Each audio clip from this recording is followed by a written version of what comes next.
As radiation levels spike and mutated wildlife washes ashore, government and media promote delusion. Radiation hotspots are popping up around the United States, thousands of percentages higher than background radiation. Mutated wildlife is being found dead on the same West Coast beaches, where increased radiation levels have been documented by independent researchers, and the Fukushima TEPCO plant workers have been caught using duct tape to fix their nuclear equipment. But according to both the Japanese and United States governments, these events mean absolutely nothing. In fact, you must be a conspiracy theorist if you fail to believe the official story that it was likely red-painted utensils that led to a spike in documented radiation levels along the California coast. Yes, the government actually offered this up as an official answer. And you must absolutely be a conspiracy theorist if you have the gall to actually look back to late 2011, when researchers presented their findings regarding the impending wave of Fukushima radiation that was already being recorded within the country. Information going back to 2011 shows that scientists were already concerned about an increase in radiation levels and the overall fallout from the dilapidated Fukushima plant. We can even go back to the declaration by scientist Marco Caldofen of the Worcester Polytechnic Institute that radioactive hot particles had been found at 2 out of the 3 radiation monitoring stations in Boston. As you are likely aware, hot particles are microscopic pieces of radioactive material that can absolutely wreak havoc on your body via the deliverance of concentrated radiation. And these particles, according to Caldofen, were already been found in Boston as far back as 2011. Now enter a new flurry of stories that have seemingly been popping up one after another as radiation levels are continually being monitored around the nation, namely the West Coast, where the bulk of Fukushima-linked scenarios have been documented. In what sounds like an apocalyptic plot for the latest thriller film, we have mutated whales now washing up dead on the West Coast in the first ever documented case of conjoined gray whale calves. We even have elevated radiation readings as far away as St. Louis, Missouri. Coincidentally, of course, this is happening at the same time that radiation hotspots, exceeding a 1,400% increase over normal levels, are being reported by researchers. It's even happening at the same time that similar 500% increases have been disregarded by government officials who admit they have no idea what's going on but fervently deny any connection to Fukushima in any capacity whatsoever. In fact, that has always been the mantra of these government health officials: we have no idea what's really going on, but it's definitely not Fukushima. Because just as the Japanese government has assured its citizens that Fukushima is perfectly safe and poses no real threat to human health, while secretly reviewing studies that reveal the plant released massively more radiation and admitted and led to 78% of the radioactive waste being dumped into the Pacific Ocean, the United States government would much rather silently purchase 14 million doses of potassium iodide than tell you that there may be some cause for concern.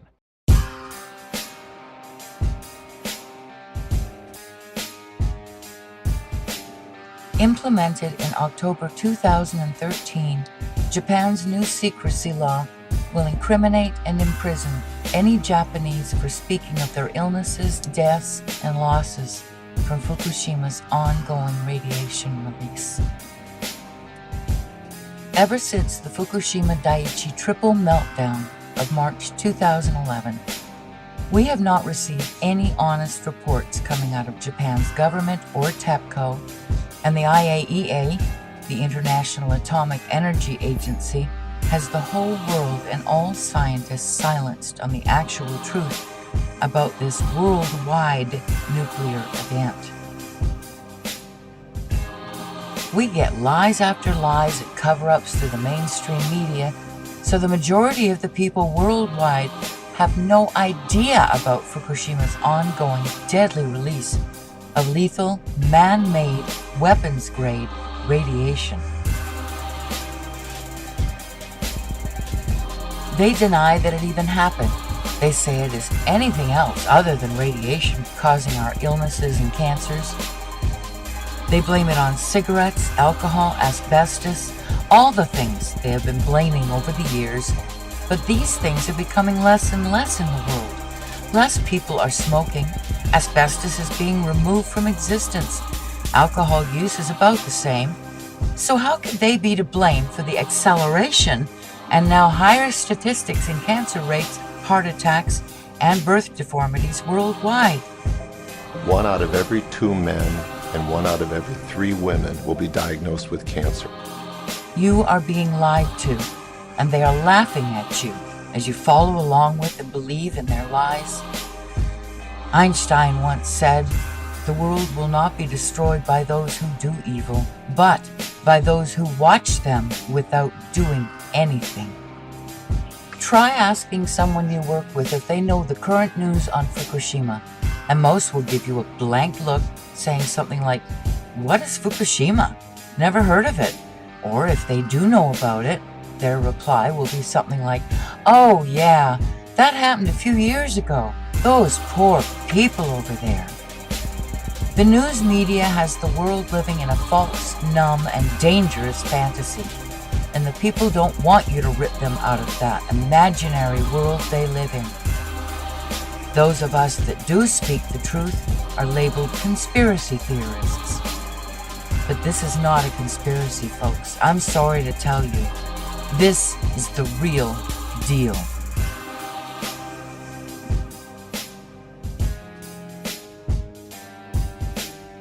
We were told 3 partial meltdowns, don't worry about it. Now we know it was 100% core melt in all 3 reactors.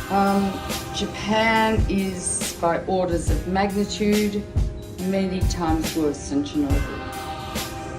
Never in my life did I think that 6 nuclear reactors would be at risk.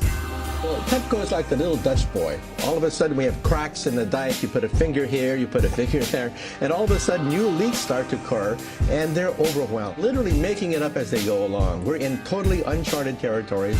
You get any nuclear engineering book, look at the last chapter, and this scenario is not contained in the last chapter of any nuclear engineering textbook on the planet Earth.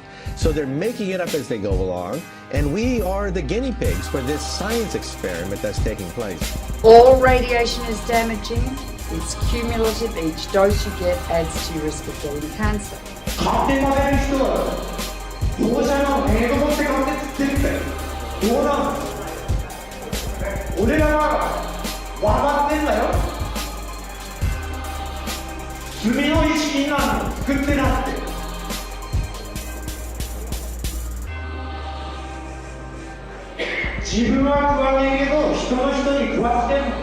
Within days of the Fukushima Daiichi catastrophe beginning, we were getting fallout coming down in rain in the United States, not in insignificant quantities. And also, of course, the seafood, not only does the ocean's currents bring the radioactivity this way, but also the sea life itself, the bluefin tuna, migrated from Japan to North America and carried the radioactive cesium in its flesh over here. Wow, not a good time to be eating tuna. The food chain remains contaminated for hundreds or thousands of years, and we'll start seeing lung cancer and leukemia, I think 2 to 5 years from now. And then solid cancers will start appearing 15 to 60, 70 years later. So the ace up the sleeve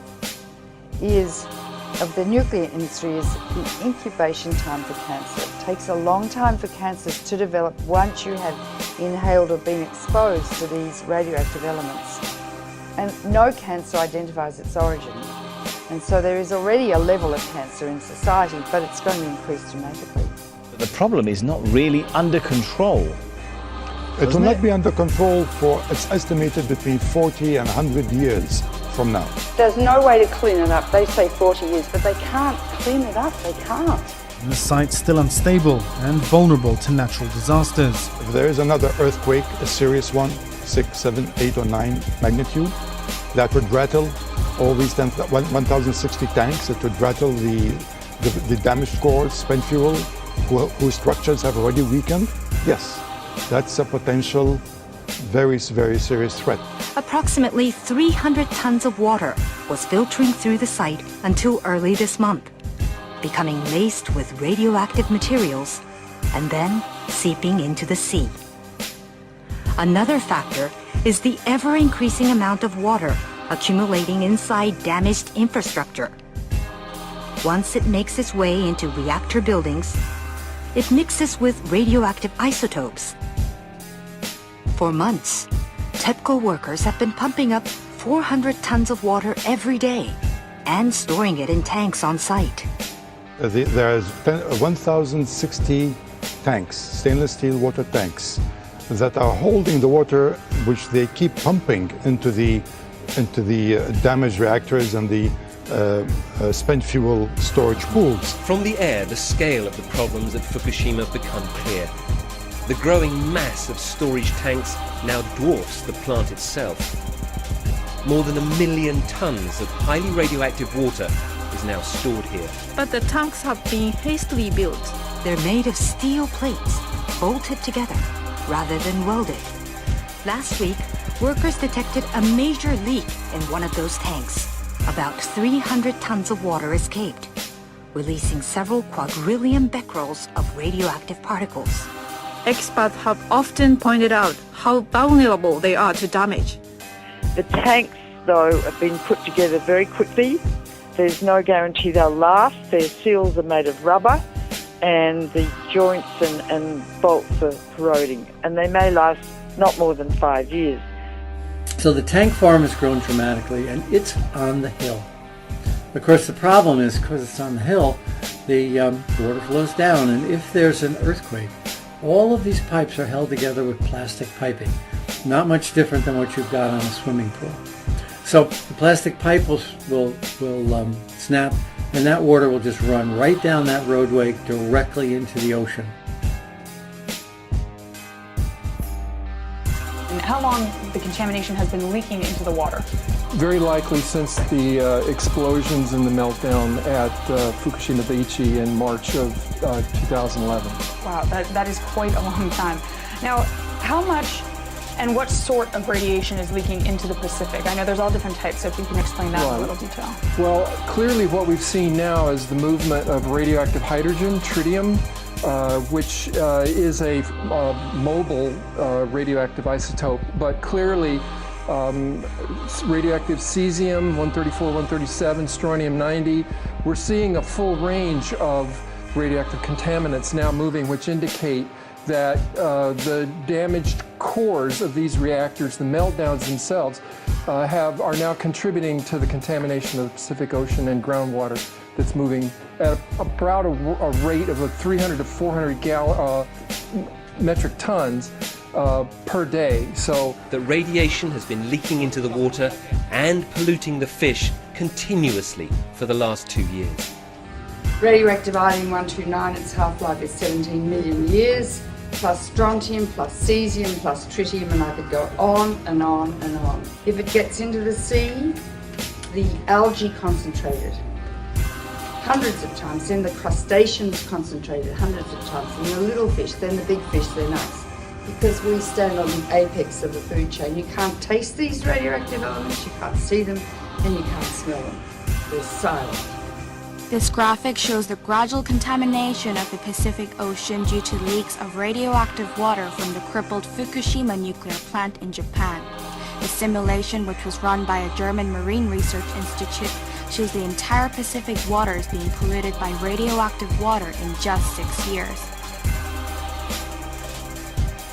The fuel core of Unit 4 at the Fukushima Daiichi nuclear plant. More than 1,500 fuel rods sit in a damaged storage pool 30 meters above ground.